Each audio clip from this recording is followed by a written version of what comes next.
Good day to you, ladies and gentlemen. This is the Hypersonic 55 and I'm coming to you with another film review, and today's film review comes in the shape of the fourth film in the Bourne series, the Bourne Legacy.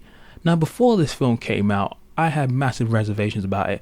I loved the first three Bourne films. The stories of Jason Bourne were literally just wonderful. So imagine my frustration when I found out there was going to be another one. But over time, after watching the trailers for the Bourne Legacy, it started to gain my interest, so I decided, you know what, I'm going to give this film a chance. So I went to see it the other day, and you know what? The Bourne Legacy isn't half bad at all, though it is nowhere near as awesome as the previous Bourne films. Fact.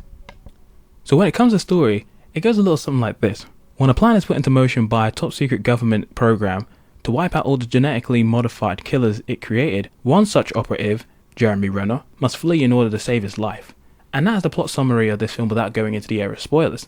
The story overall wasn't bad, but it wasn't nearly as strong, complex, or as interesting as the previous films.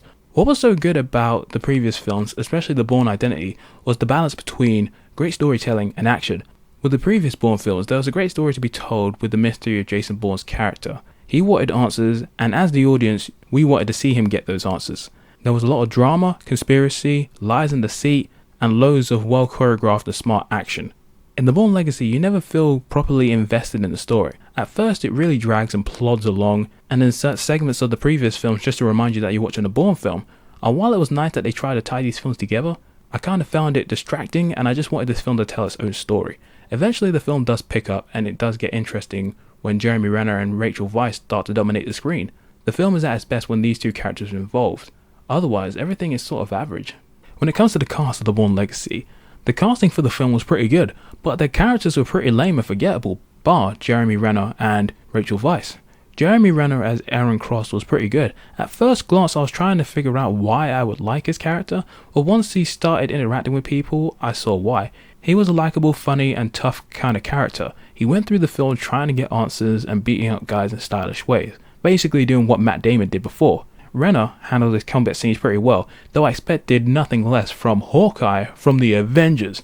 Though when you compare his story and the situation of Jason Bourne, he doesn't come close to the complex and dramatic tales that Jason Bourne enjoyed in the previous films, in my opinion. Rachel Weisz as Dr. Marta Schering was actually pretty good as well. Seeing her character try to adjust to all the crazy things happening around her, and then having to put her trust in Aaron was pretty interesting. Weisz and Renner happened to have some interesting screen time together, and while Ms. Weisz's American accent was pretty good throughout the film, her British accent was definitely breaking through some of her sentences at points. And to be honest, I would have preferred her natural accent in the film, but otherwise it's fine. Everyone else in the film was good, but they weren't nearly as interesting as they should have been. Every new face that showed up in the film made the plot feel cluttered, and unlike the previous films where every character felt relevant or linked to the main story, in Legacy, everyone who isn't Aaron or Marta just felt boring.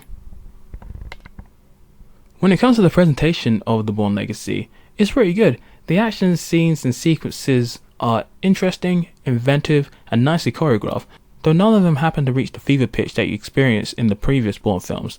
Plus, a lot of the good fights and chase sequences were all in the trailers, so by the time you go to see the film, there's not much left to surprise you. Also, the soundtrack done by James Newton Howard isn't nearly as good or as memorable as the soundtracks done by John Powell in the previous movies. So in conclusion, ladies and gentlemen, The Bourne Legacy is a good film, but in my opinion it is nowhere near as intriguing, dramatic, or as cool as the original Bourne trilogy. I hate to keep comparing, but it's hard when the other Bourne films were made so well, and you were hoping for more of the same in this film only to be disappointed. That isn't to say that this film isn't without its merits. Jeremy Renner is good as a leading character. The action and level of conspiracy is nice, and the story once it finds its feet is pretty interesting. Go out and watch The Bourne Legacy. It's a nice summer film, just don't expect anything as great as the Jason Bourne adventures. For me, I have to give the film about a solid 7, and that's me being nice. Well, that's been my review, ladies and gentlemen. Hopefully you enjoyed it, and drop me a comment and let me know what you thought of the movie itself. Until next time, this is the Hypersonic 55 signing out, yo.